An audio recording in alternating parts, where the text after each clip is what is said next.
ఆంధ్రప్రదేశ్ రాష్ట్రంలో రాజకీయం ఇప్పటికే వేడెక్కుంటే మరింత గరం అయిపోయింది. నవంబర్ 4 శనివారం నాడు ఆంధ్రప్రదేశ్ రాష్ట్ర బీజేపీ అధ్యక్షురాలు పురంధరేశ్వరి ఆమె సుప్రీంకోర్టు ప్రధాన న్యాయమూర్తికి ఒక లేఖను రాశారు.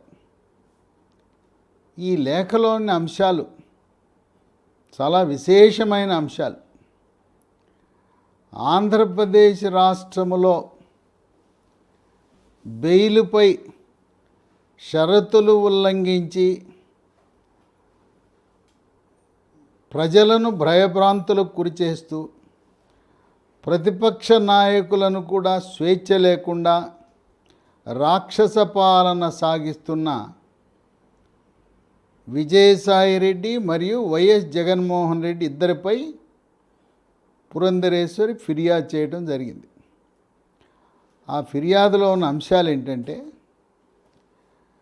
వైఎస్ జగన్మోహన్ రెడ్డి, విజయసాయిరెడ్డి వాళ్ళపై నమోదు చేసిన 11 కేసులు, ఈడీ, సిబిఐ కేసులు, ఐటీ ఆదాయపు పన్ను కేసులు. వీటికి సంబంధించి వారు గతంలో 16 నెలలు జైలు శిక్ష అనుభవించారు. బెయిల్పై విడుదలయ్యారు. బెయిల్పై విడుదలయ్యి దాదాపు 10 సంవత్సరాలు గడుస్తున్నా కేసు విచారణలో అడుగు ముందుకు పడలేదని, న్యాయ వ్యవస్థలో ఉండే లోపాలను ఆసరాగా చేసుకుని కాలయాపన చేస్తున్నారని, వీళ్ళు బెయిల్ ఇచ్చినప్పుడు షరతులను ఒక్కటి కూడా పాటించకుండా యథేచ్ఛగా ఉల్లంఘిస్తున్నారని, 10 సంవత్సరాల కాల వ్యవధిలో ఇప్పటి వరకు 3110 సార్లు వాయిదాలు తీసుకోవటం అనేది విశేషం. అంతేకాకుండా 2021లో అప్పటి సుప్రీంకోర్టు ప్రధాన న్యాయమూర్తి ఒక ఆదేశం జారీ చేశాడు.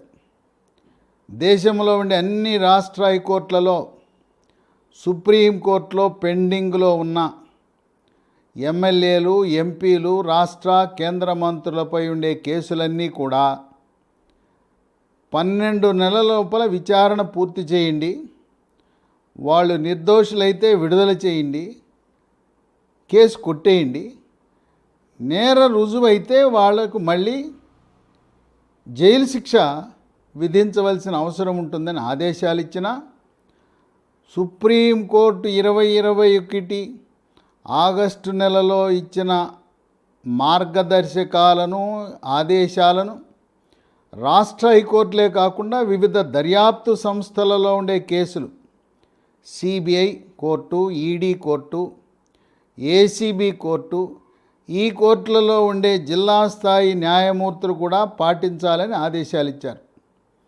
అయినా సుప్రీంకోర్టు ఆదేశాలను బేఖాతరు చేసి దేశంలో ఎక్కడా కూడా ఆ సంవత్సర కాలం గడువు లోపల కేసుల విచారణ పూర్తి చేయకపోగా నిందితులందరూ యథేచ్ఛగా అధికారాన్ని అనుభవిస్తూ ఎమ్మెల్యేలుగా, ఎంపీలుగా, ఎమ్మెల్సీలుగా, కేంద్ర రాష్ట్ర మంత్రులుగా, ముఖ్యమంత్రులుగా, లోక్సభ, రాజ్యసభ సభ్యులుగా కొనసాగటాన్ని పురంధరేశ్వరి ఎత్తి చూపించడం జరిగింది.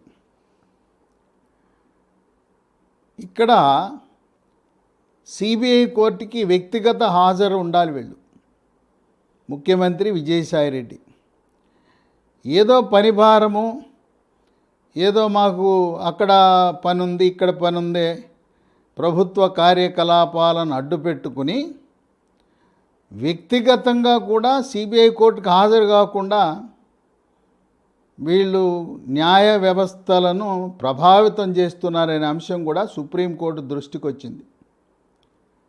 జగన్మోహన్ రెడ్డి ఆయనకి సిబిఐ శుక్రవారం నాడు వాయిదా ఉంటే అదే రోజు ఏదో ప్రభుత్వ కార్యక్రమాన్ని పెట్టుకుంటాడు. ఇప్పుడు ఆయన ముఖ్యమంత్రి అయితే విజయసాయిరెడ్డి కేవలం రాజ్యసభ సభ్యుడే. ఆయన కూడా బెయిలు షరతులను ఉల్లంఘించి వ్యక్తిగత హాజరు నుంచి మినహాయింపు పొంది వీళ్ళిద్దరూ కూడా న్యాయవాదులను పంపించి వాయిదాలపై వాయిదాలు వేస్తున్నారనే అంశాన్ని సుప్రీంకోర్టు దృష్టికి తెచ్చింది లేఖ ద్వారా పురంధరేశ్వరి. అదే కాకుండా మరికొన్ని అంశాలను కూడా ఈ కేసులకు సంబంధించి 11 కేసులకు సంబంధించి సవివరంగా పూర్తి వివరాలన్నీ కూడా తన లేఖకు జతపరిచింది పురంధరేశ్వరి. ఇక దాంతోపాటు వైఎస్ వివేక హత్య కేసు సందర్భంగా మొట్టమొదటగా విజయసాయిరెడ్డి ఆంధ్రప్రదేశ్ ప్రజలను తప్పుదారి పట్టించే విధంగా అది సహజ మరణమని, గుండెపోటని మొట్టమొదటిగా మీడియాకి విడుదల చేసిన వ్యక్తి విజయసాయిరెడ్డి. ఈ అంశాన్ని కూడా ఆ లేఖలో ప్రస్తావించడం జరిగింది. ఆంధ్రప్రదేశ్ రాష్ట్రంలో జరుగుతున్న అక్రమాలు, అరాచకాలు, అవినీతి, ముఖ్యంగా మద్యం కుంభకోణం, ఇసుక కుంభకోణం, మద్యం కుంభకోణం విషయంలో ఆంధ్రప్రదేశ్ రాష్ట్రంలో ఉండే డిస్టిలరీలన్నింటినీ కూడా విజయసాయిరెడ్డి, వైఎస్ జగన్మోహన్ రెడ్డి బినామీలు వశపరుచుకుని పనికిమాలిన నాణ్యత లేని మద్యము తయారు చేస్తున్నారు. ఈ మద్యము సేవించటం వల్ల ప్రాణహాని ఉంటుంది, కాలేయము, అవయవాలు చెడిపోవటం. పైగా ఆంధ్రప్రదేశ్ రాష్ట్రంలో తయారు చేసే మద్యం, ఆ కంపెనీలు ఊరు పేరు లేని కంపెనీలు. వాళ్ళు వేసిన బ్రాండ్లు ఎక్కడా కూడా ఉండవు. నాణ్యమైన కంపెనీలు, గత 100 సంవత్సరాలుగా తయారు చేస్తున్న కంపెనీలు తయారు చేసే మద్యం యథేచ్ఛగా పక్క రాష్ట్రాల నుంచి, జిల్లా సరిహద్దుల నుంచి అక్రమంగా ప్రవేశిస్తూనే ఉంది. ఒరిస్సా, ఛత్తీస్గఢ్, కర్ణాటక, తమిళనాడు, తెలంగాణ చుట్టూ 5 రాష్ట్రాల నుంచి 5 జిల్లా బోర్డర్లు ఉండటం వల్ల యథేచ్ఛగా నాణ్యమైన మద్యం, ప్రమాణాలు కలిగిన మద్యం, మంచి కంపెనీలు తయారు చేసే మద్యం అక్రమ రవాణా జరుగుతూ ఉంది. కనుక ఈ మద్యం కుంభకోణం వల్ల అనేక మంది అనారోగ్యానికి గురవుతున్నారు, ప్రాణహాని కూడా ఉందనే విషయాన్ని తెలియజేశారు. ఇక దీంతోపాటు ఇసుక కుంభకోణం, పర్యావరణాన్ని ఉల్లంఘించే విధంగా వైఎస్ఆర్సీపీ పార్టీకి చెందిన నాయకులు, ప్రజాప్రతినిధులు ఇసుక అక్రమ తవ్వకాలను ఆదాయ వనరులుగా మార్చుకొని పర్యావరణానికి హాని కలిగిస్తూ ఇసుకని నదులలో అక్రమంగా తవ్వకాలు జరిపి ఆ విధంగా ఇసుక కుంభకోణం నిర్వహిస్తున్నారనే అంశాన్ని కూడా ఈ మద్యము కుంభకోణము, ఇసుక కుంభకోణానికి సంబంధించి ఆంధ్రప్రదేశ్ రాష్ట్రంలో పత్రికలలో వచ్చిన వార్తలు, తెలుగు పత్రికల్లో వచ్చిన వార్తలే కాకుండా వాటిని ఇంగ్లీష్లోకి తర్జుమా చేసి అనువదించి ఇంగ్లీష్ పత్రికల్లో వచ్చిన వార్తలను కూడా జతపరిచి ఆ 11 కేసుల విషయాలు, వివరాలు, ఏ సెక్షన్ల కింద వారిని అరెస్టు చేయటం, జైల్లో పెట్టడం అనే అంశాలతో పాటు సవివరముగా పురంధరేశ్వరి జగన్మోహన్ రెడ్డి, వైఎస్ జగన్మోహన్ రెడ్డి, విజయసాయిరెడ్డి ఇద్దరినీ కూడా తక్షణమే వాళ్ళ బెయిల్ రద్దు చేసి 6 నెలల లోపల విచారణ, వాదోపవాదాలు పూర్తి చేసి వారిపై చట్టరీత్యా చర్యలు తీసుకోమని పురంధరేశ్వరి ఆ లేఖలో అడగటం జరిగింది. కొన్ని ఊహాగానాలు కూడా వస్తున్నాయి. ఇప్పుడున్న కోర్టుకు కాకుండా వేరే కోర్టుకు కూడా, వేరే రాష్ట్ర కోర్టుకు కూడా బదిలీ చేసే అవకాశము సుప్రీంకోర్టుకు ఉన్నదని చెప్పి పుకార్లు, షికార్లు చేస్తున్నాయి. ఇవి పురంధరేశ్వరి ఏది చేసినా విధానపరమైన పత్రికా ప్రకటనలు కానీ ఏది మాట్లాడినా ఆమె జాతీయ నాయకత్వాన్ని సంప్రదించకుండా ఏదీ చెయ్యదు. చంద్రబాబు నాయుడికి సంఘీభావాన్ని తెలియజేసిందంటే జాతీయ బీజేపీ నాయకత్వం యొక్క అనుమతితో వాళ్ళ సలహా సంప్రదింపుల మేరకు మాత్రమే చంద్రబాబు నాయుడికి మీడియా పరంగా పత్రికాముఖంగా ఆమె తన మద్దతుని సంఘీభావాన్ని తెలియజేయటం జరిగింది. అట్లాగే అమరావతి గురించి, అమరావతి రాజధాని, భారతీయ జనతా పార్టీ ఒకే రాజధానికి కట్టుబడి ఉన్నది అనే అంశాన్ని కూడా ఇది జాతీయ బీజేపీ నాయకత్వం యొక్క ఆలోచన విధానమే. ఆమె ఏది కూడా ఒక గంట ఆలస్యమైనా, ఒక పూట ఆలస్యమైనా, ఒక రోజు ఆలస్యమైనా ఢిల్లీలో ఉండే అగ్రశ్రేణి బీజేపీ నాయకత్వం యొక్క అనుమతి, వారి యొక్క విధానాన్ని తెలుసుకున్న తరువాత మాత్రమే ఏదైనా చర్యలకు ఉపక్రమించటం. ఇలా సుప్రీంకోర్టు ప్రధాన న్యాయమూర్తి చంద్రచూడ్కి లేఖ రాయటం, పత్రికా సమావేశాల్లో ఆమె మాట్లాడటం. గతంలో ఆమె మద్యం కుంభకోణం విషయంలో కేంద్ర హోంశాఖ మంత్రిత్వ శాఖ ఫిర్యాదు చేశారు. ఈ మద్యం కుంభకోణం విషయంలో సిబిఐ రంగంలో దిగి లోతైన అధ్యయనం చేయాలని కూడా కోరారు. అలాంటి నిర్ణయాలు కూడా పురంధరేశ్వరి కేంద్ర నాయకత్వాన్ని సంప్రదించే చేస్తారు. పురంధరేశ్వరి ఫోన్ చేస్తే ఆమెకున్న పరపతి ఎలాంటిదంటే ఆమె ప్రధానంగా జాతీయ అధ్యక్షుడు జేపీ నడ్డాని సంప్రదిస్తూ ఉంటుంది. జేపీ నడ్డా ఫోన్ మోగగానే వెంటనే పురంధరేశ్వరికి స్పందిస్తారు.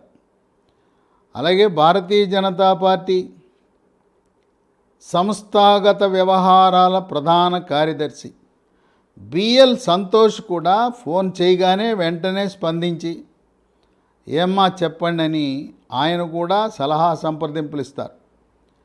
ఎక్కువసార్లు ఈ వీళ్ళిద్దరితోనే సంప్రదించి వాళ్ళ యొక్క సలహా మేరకు ఆంధ్రప్రదేశ్ భారతీయ జనతా పార్టీని పత్రికా సమావేశాల్లో స్థూలంగా విధాన నిర్ణయాలను ప్రకటిస్తారు.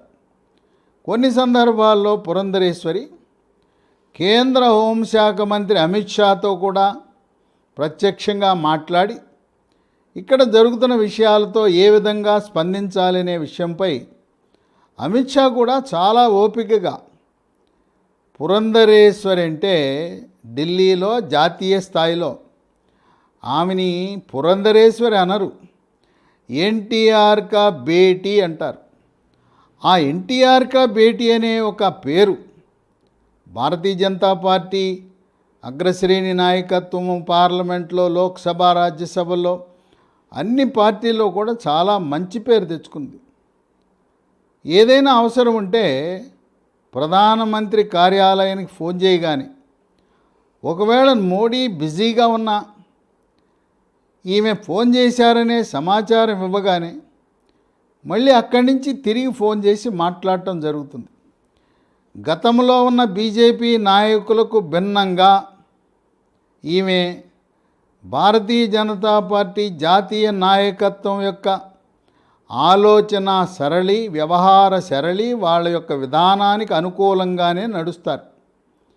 గతంలో ఉండే భారతీయ జనతా పార్టీ ఆంధ్రప్రదేశ్ అధ్యక్షులు, కార్యవర్గ సభ్యులు కొంతమంది వాళ్ళ సొంత వైఖరిని ప్రకటించారు. ఆ సొంత వైఖరిని గతంలో ఉండే నాయకులు ప్రకటించడం వల్ల కొంత గందరగోళం ఏర్పడింది. పురంధరేశ్వరి ఏది మాట్లాడినా, ఆమె ఏ చర్యకు ఉపక్రమించినా అది భారతీయ జనతా పార్టీ జాతీయ నాయకత్వం యొక్క ఆమోదంతో వాళ్ళు గ్రీన్ సిగ్నల్ ఇస్తే మాత్రమే అడుగు ముందుకు పడుతుంది. కొంచెం ఆలస్యమైనా పర్వాలేదు, కానీ ఢిల్లీ నుంచి సంకేతాలు లేకుండా ఆమె తొందరపడరు. ఆంధ్రప్రదేశ్ రాష్ట్రంలో కొంతమంది ఉద్దేశపూర్వకంగా భారతీయ జనతా పార్టీకి, తెలుగుదేశం పార్టీకి, జనసేనకు మధ్య ఉండే మైత్రిని, స్నేహభావాన్ని చెడగొట్టడానికి భారతీయ జనతా పార్టీ చంద్రబాబు నాయుడు అరెస్టు వెనకాల వాళ్ళ హస్తం ఉన్నదని కూడా ఉద్దేశపూర్వకంగా దుష్ప్రచారం చేస్తున్నారు. కొంతమంది అమాయకులైన ప్రజలు, తెలుగుదేశం పార్టీ కార్యకర్తలు అవును నిజమేనేమో, బీజేపీ పార్టీ మద్దతు లేకుండా జగన్మోహన్ రెడ్డి చంద్రబాబు నాయుడిని అరెస్ట్ చేసే దమ్మున్నదా అని కొంతమంది నమ్మే ప్రయత్నం చేశారు. అందువల్ల ఒకరోజు అమిత్ షా చంద్రబాబు నాయుడు అరెస్టు తర్వాత లోకేష్కి ఫోన్ చేసి, లోకేష్ నన్ను వచ్చి ఒకసారి కలవమని ఫోన్ చేశాడు. లోకేష్తో ప్రత్యక్షంగా ఆయనే మాట్లాడాడు. అదే సమయంలో ఆంధ్రప్రదేశ్ రాష్ట్ర అధ్యక్షురాలు పురంధరేశ్వరి, తెలంగాణ బీజేపీ అధ్యక్షుడు కిషన్ రెడ్డి, వాళ్ళిద్దరినీ కూడా లోకేష్ వచ్చే సమయంలో తన పక్కన కూర్చోబెట్టుకున్నాడు. అంటే వాళ్ళిద్దరి సమక్షంలోనే పత్రికలకు తెలిసే విధంగా, ప్రజలకు, తెలుగు ప్రజలకు తెలిసే విధంగా భారతీయ జనతా పార్టీ చంద్రబాబు నాయుడు అరెస్టులో ఎటువంటి ప్రమేయం లేదనే స్పష్టత ఇచ్చే విధంగా ఓదార్పు, లోకేష్ని అడిగి తెలుసుకోవటం, లోకేష్పై ఎన్ని కేసులు పెట్టారు, ఏం కేసులు పెట్టారు, ముఖ్యంగా అమిత్ షా చంద్రబాబు నాయుడు యొక్క వయసును బట్టి ఆయన ఆరోగ్య పరిస్థితిని గురించి వివరణ తీసుకోవటం, ఇవన్నీ కూడా ఎవరైతే కావాలని వైఎస్ఆర్సీపీ కార్యకర్తలు, నాయకులు బీజేపీకి, తెలుగుదేశం పార్టీ మధ్య చిచ్చు పెట్టి ఆ రెండు పార్టీలు కలవకుండా చేయాలనే ఒక కుట్రతో ప్రచారం చేస్తున్నారో, దీంతో స్పష్టత వచ్చేసింది.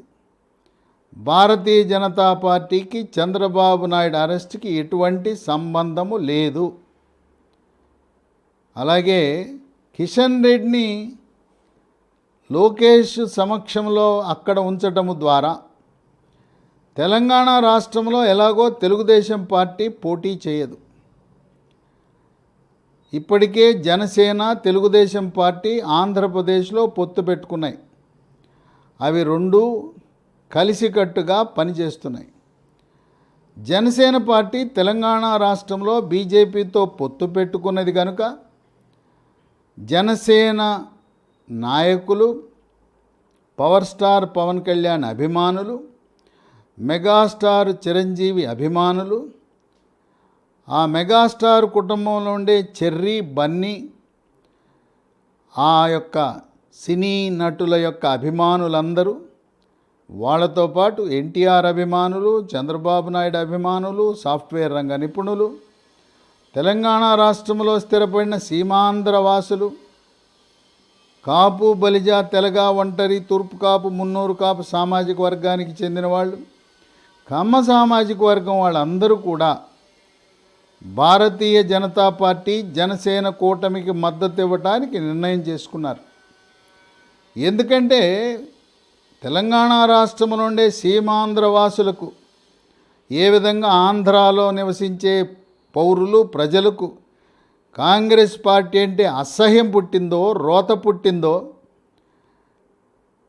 అన్నదమ్ముల్లా కలిసి ఉంటున్న తెలంగాణ సీమాంధ్ర ప్రజలను, ఆ తెలుగు తల్లిని నిలువున గొడ్డలు పెట్టి చీల్చిన సోనియా గాంధీ, ఆ సోనియా గాంధీని ఆంధ్ర ప్రాంతంలో ఇటలీ గాంధీ అంటారు, అటువంటి కాంగ్రెస్ పార్టీని క్షమించరాదు. కనుక అన్న తెలంగాణ రాష్ట్రంలో, తమ్ముడు ఆంధ్రప్రదేశ్ రాష్ట్రంలో, ఈనాడు ఆంధ్రప్రదేశ్ రాష్ట్ర దుస్థితికి కారణం అభివృద్ధి పరంగా సర్వతోముఖాభివృద్ధి చెందుతున్న ఉమ్మడి ఆంధ్రప్రదేశ్ రాష్ట్రాన్ని నిలువున చీల్చిన కాంగ్రెస్ పార్టీ ఒక విలన్.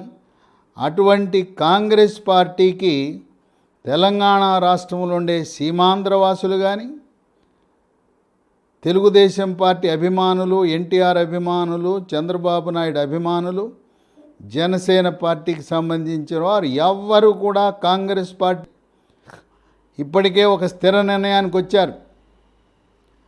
కేటీఆర్ సాఫ్ట్వేర్ రంగ నిపుణులు, వాళ్ళు ప్రజాస్వామ్యయుతంగా ఎవరికీ ఇబ్బంది కలగకుండా శనివారం ఆదివారం వాళ్ళు నిరసన దీక్ష చేస్తుంటే దానిపై ఘాటైన విమర్శలు చేసి వాళ్ళ మనోభావాలు, సీమాంధ్రవాసుల మనోభావాలు దెబ్బతినేలా ఆయన వ్యాఖ్యానించటము మరవరానిది. ఇప్పుడు ఎన్ని ప్రయత్నాలు చేసినా కేటీఆర్ చేతులు కాలిన తర్వాత ఆకులు పట్టుకున్న చందాన సీమాంధ్రవాసులు, సాఫ్ట్వేర్ రంగ నిపుణులు, తెలుగుదేశం పార్టీ శ్రేణులు, ఎన్టీఆర్ అభిమానులు, చంద్రబాబు నాయుడు అభిమానులు, జనసేన పార్టీ వాళ్ళందరూ కూడా తెలంగాణ రాష్ట్రంలో జనసేన బీజేపీ గెలుపు ఆ దిశగా వాళ్ళ ఓట్లన్నీ కూడా బీజేపీ ఉన్న చోట బీజేపీకి, జనసేన ఉన్న చోట జనసేనకు ఓటు వేయాలనే నిర్ణయానికి ఇప్పటికే వచ్చేశారు. ఎట్టి పరిస్థితుల్లో రెండు రాష్ట్రాలను రెండు ముక్కలు చేసి ఈనాడు అష్టకష్టాలు ఆంధ్రప్రదేశ్ వాసులు పడటానికి గల కారణం కాంగ్రెస్ పార్టీ. అటువంటి విలన్ పాత్ర పోషించిన కాంగ్రెస్ పార్టీని సీమాంధ్ర వాసులు ఆంధ్ర రాష్ట్రంలో ఉన్న, తెలంగాణ రాష్ట్రంలో స్థిరపడిన వాళ్ళు కాంగ్రెస్ పార్టీని క్షమించే పరిస్థితి లేదు. కొంతమంది తెలంగాణ రాష్ట్రంలో ఒక దుష్ప్రచారం చేస్తున్నారు. రేవంత్ రెడ్డి తెలుగుదేశం పార్టీకి చెందినవాడు, రేవంత్ రెడ్డి చంద్రబాబు నాయుడికి శిష్యుడు, అందువల్ల చంద్రబాబు నాయుడు తెలంగాణ రాష్ట్రంలో ఉండేవారిని కాంగ్రెస్ పార్టీకి ఓటు వేయమన్నాడనే దుష్ప్రచారం చేస్తున్నాడు. చంద్రబాబు నాయుడు ఎట్టి పరిస్థితుల్లో కూడా తెలంగాణ రాష్ట్రంలో కాంగ్రెస్ పార్టీకి ఓటు వేయమని చెప్పటం అనేది అబద్ధం, నిజం కాదు. ఆయన భారతీయ జనతా పార్టీతో సన్నిహితంగా మెలుగుతున్నాడు. రేపో మాపో త్వరలో జనవరి నాటికి ఎన్డీఏ కూటమిలో భాగస్వామి కాబోతున్నాడు. జూన్ నెలలో తనంతరకు తానే కేంద్ర హోంశాఖ మంత్రి అమిత్ షా ఫోన్ చేసి, చంద్రబాబు ఒకసారి ఢిల్లీకి రండి, మనం మాట్లాడుకుందామని ఏకాంతంగా చర్చించుకుని, మీరు త్వరలో ఎన్డీఏ కూటమిలోకి మేము ఆహ్వానిస్తాం, రండి, ఆంధ్రప్రదేశ్ రాష్ట్రంలో కలిసి పోటీ చేద్దాం, జనసేన, తెలుగుదేశం, బీజేపీ. అదే కాకుండా పార్లమెంట్ ఎన్నికలు 2024 ఎన్నికల్లో మీరు ఎన్డీఏ కూటమి తరపున మీరు కొన్ని రాష్ట్రాల్లో ప్రచారం కూడా చేయవలసి ఉంటుందని ఆయనకి చెప్పడం జరిగింది. అదైపోయిన తర్వాత ఎన్టీఆర్ బొమ్మతో 100 రూపాయల నాణ్యాన్ని విడుదల చేసిన సందర్భంగా ఆగస్టు నెలలో ద్రౌపది ముర్ము ఆమె ఆ నాణ్యం విడుదల చేస్తున్న సందర్భంలో అక్కడ జేపీ నడ్డా, జాతీయ బీజేపీ అధ్యక్షుడు, చంద్రబాబు నాయుడు ఏకాంతంగా మాట్లాడుకున్నారు. అక్కడ కూడా పత్రికల్లో ఈనాడు పొత్తు గురించి మనం ప్రకటించద్దు, కానీ మీ నాయకులకు, శ్రేణులకు త్వరలో జనసేన, తెలుగుదేశం, బీజేపీ పొత్తు ఉంటుందనే విషయాన్ని తెలియపరచమని జేపీ నడ్డాతో కూడా మాట్లాడటం. చంద్రబాబు నాయుడు అమిత్ షాను కలిశాడు, జేపీ నడ్డాను కలిశాడు, చర్చలు పూర్తయినాయి. ప్రజల మనస్సులో ఉండే ద్వేషాన్ని తొలగించడానికి వైఎస్ఆర్సీపీ నాయకులు చేస్తున్న ప్రచారం, మేము బీజేపీకి దగ్గరగా ఉన్నాం, జనసేన, తెలుగుదేశం పార్టీ నాయకుడు చంద్రబాబు నాయుడు అరెస్ట్కి బీజేపీ కూడా ఉన్నట్టుగా దుష్ప్రచారం చేస్తున్నారు వైఎస్ఆర్సీపీ శ్రేణులు. ఇప్పుడు బెయిల్ అంటుంటే చంద్రబాబు నాయుడిని ఇప్పటి వరకు 7 కేసులు పెట్టారు. ఇంకా ఎన్ని కేసులు పెడతారో తెలియదు, ఆ భగవంతుడికే తెలుసు. ఈ కేసుల పరంపరతో ఆంధ్రప్రదేశ్ అసెంబ్లీ, పార్లమెంట్ ఎన్నికలు పూర్తయ్యే వరకు జైల్లో పెట్టాలనే సంకల్పంతో వైఎస్ఆర్సీపీ పార్టీ, జగన్మోహన్ రెడ్డి ఆలోచన చేస్తున్నాడు. ఆయనపై ఏ విధంగా 11 కేసులు పెట్టారో ఆయన సంకల్పం కూడా నేను 16 నెలలు జైల్లో ఉన్నాను, చంద్రబాబు నాయుడు కూడా 16 నెలలు ఉండాలి, నాపై 11 కేసులు ఉన్నాయి, ఆయన పైన ఇప్పుడు 7 పెట్టాడు. ఆయన లక్ష్యం 11 కేసులు 16 నెలలు అని అంటున్నారని సోషల్ మీడియాలో ప్రచారం జరుగుతూ ఉంది. ఇప్పుడు పురంధరేశ్వరి సుప్రీంకోర్టు ప్రధాన న్యాయమూర్తికి రాసిన లేఖలో ఎవరైనా నిందితుడు 10 సంవత్సరాల పాటు బెయిల్పై యథేచ్ఛగా తిరుగుతూ షరతులను ఉల్లంఘిస్తూ శుక్రవారం నాడు న్యాయస్థానానికి హాజరు కాకుండా అట్లాగే 3100 సార్లు 3100 సార్లు వాయిదాలు తీసుకుని ఇలా కొనసాగించడం ఇదేనా న్యాయం, ఇదేనా ధర్మం, ఇదేనా చట్టమని ప్రశ్నిస్తున్న తరుణంలో త్వరలో సుప్రీంకోర్టు ప్రధాన న్యాయమూర్తి స్పందించి ఆయన స్పందన మేరకు సిబిఐ కోర్టు జగన్మోహన్ రెడ్డి, విజయసాయిరెడ్డి యొక్క బెయిలు రద్దు చేసి ఎన్నికలు వచ్చే నాటికి జగన్మోహన్ రెడ్డి, విజయసాయిరెడ్డి జైలుకు వెళ్ళినా ఆశ్చర్యము లేదని విశ్లేషకులు భావిస్తున్నారు. చెరపకురా చెడదు అనే విధంగా చంద్రబాబు నాయుడిని 6 నెలల పాటు జైల్లో ఉంచాలి, కేసుల పరంపరతో అక్రమ కేసులు పెట్టి ఆయన్ని ఇబ్బంది పెట్టాలనుకుంటే అవే బెయిల్ విషయాలు, అవే కేసులు, అవే కోర్టులు ఈరోజు పురంధరేశ్వరి రాసిన లేఖపై సుప్రీంకోర్టు ప్రధాన న్యాయమూర్తి స్పందిస్తే త్వరలో విజయసాయిరెడ్డి, జగన్మోహన్ రెడ్డి బెయిలు రద్దయి వాళ్ళు కూడా జైలుకు వెళ్ళినా ఆశ్చర్యం లేదని సీనియర్ న్యాయవాదులు భావిస్తున్నారు. ఈ విధంగా జగన్మోహన్ రెడ్డి ఆయన శ్రేణులు కొంతమంది మాకు బీజేపీకి మంచి సంబంధాలు ఉన్నాయి, అందువల్ల మమ్మల్ని ఏం చేయలేరు, మా బెయిలు రద్దు కాదు, జగన్మోహన్ రెడ్డి జైలుకు వెళ్ళడని గంభీరంగా మాట్లాడుతున్నారు. ఈరోజు పురంధరేశ్వరి రాసిన లేఖ భారతీయ జనతా పార్టీ జాతీయ నాయకత్వం యొక్క ఆమోదంతో జరిగిన విషయము. అందువల్ల త్వరలో ఆంధ్రప్రదేశ్ రాష్ట్రంలో రకరకాల పరిణామాలు జరగబోతున్నాయని రాజకీయ విశ్లేషకులు భావిస్తున్నారు.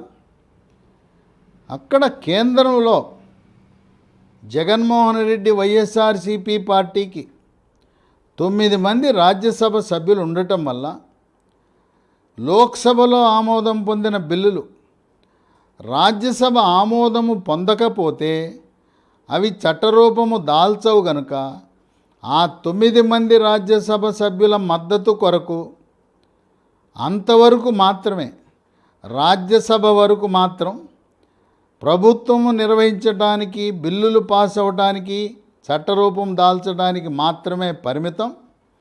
త్వరలో జనసేన, తెలుగుదేశం పార్టీ, బీజేపీ పొత్తు పెట్టుకుని ఆ 3 పార్టీలు 2014లోలా విజయబావుట ముగిస్తూ ఈసారి 150 సీట్లు పైగా విజయం సాధిస్తాయనే ఊహాగానాలున్నాయి. ఇప్పటికే తెలుగుదేశం పార్టీ 106 మంది ఎమ్మెల్యే అభ్యర్థులను గుర్తించి ఆయా నియోజకవర్గాల్లో మీరు ప్రచారం ప్రారంభించండి అని చెప్పడం జరిగింది. జనసేన పార్టీ కూడా సుమారు 40 అసెంబ్లీ నియోజకవర్గాల్లో వాళ్ళ అభ్యర్థులను ఎంపిక చేసి ప్రచారానికి దింపారు. తెలుగుదేశం పార్టీ, జనసేన ఇద్దరు కూడా 1 సీట్ అటైనా ఇటైనా వాళ్ళ నాయకులు కూడా త్యాగానికి సిద్ధమయ్యారు. త్యాగరాజుల్లా పార్టీ ముఖ్యం, మన వ్యక్తిగతం కాదనే ధోరణిలో ఉన్నారు. భారతీయ జనతా పార్టీ గతంలో లాగా 13 అసెంబ్లీ సీట్లు, 6 లోక్సభ సీట్లలో పోటీ చేయటానికి వాళ్ళ అభ్యర్థులను, అస్త్రశస్త్రాలను కూడా సిద్ధం చేసుకున్నారు. ఇప్పుడు పురంధరేశ్వరి సుప్రీంకోర్టు ప్రధాన న్యాయమూర్తి చంద్రచూడ్కు రాసిన లేఖ ఆంధ్రప్రదేశ్ రాష్ట్రంలో గ్రామాలలో, పట్టణాల్లో, రాజకీయ వర్గాల్లో చర్చనీయాంశమైంది, సంచలనాత్మకమైంది. ఏం జరగబోతుంది? త్వరలో జగన్మోహన్ రెడ్డి బెయిలు రద్దయి విజయసాయిరెడ్డితో సహా వాళ్ళిద్దరూ జైలుకు వెళ్తారా అనే ఆలోచన విస్తృతంగా ఆంధ్రప్రదేశ్ రాష్ట్రంలో చర్చనీయాంశమైందని విశ్లేషకులు భావిస్తున్నారు.